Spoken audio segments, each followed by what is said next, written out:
Қызыл ромашка.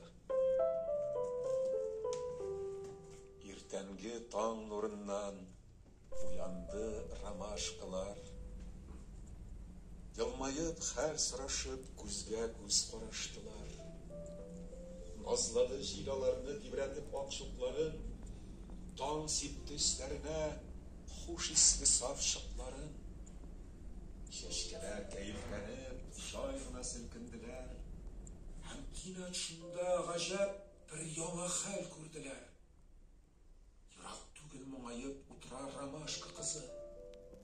Тик чуклары ак түгел, кан шикелле кып-кызыл.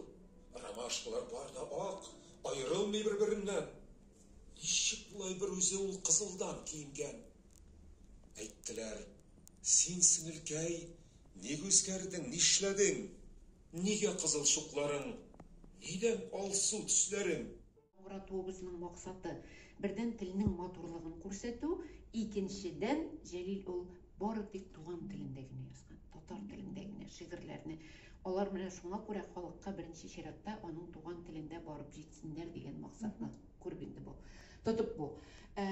Алга таба проектның өстендә әле эшләр өчен теге тагын да яңа максатлар куеп була. Бердән менә бөтен шигырьләрне дә яңгыравын, икенчедән инде аларның рус телендә дә яңгыравын. Аннан соң безнең менә бөтен шигырьләрне дә бу контентта Илдус ага Әхмәтҗанов укый. Бәлки хатын-кыз тавышы да кертергә кирәктер, аерым-аерым шигырьләргә.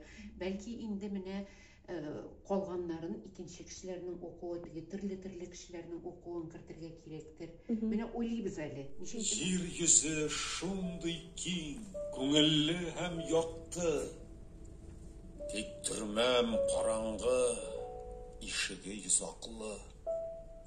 Күктә бер кош оча югары. Мин ауныйм идәндә, кулларым богаулы. Тышта бер гөл үсә, яңгырга коенып.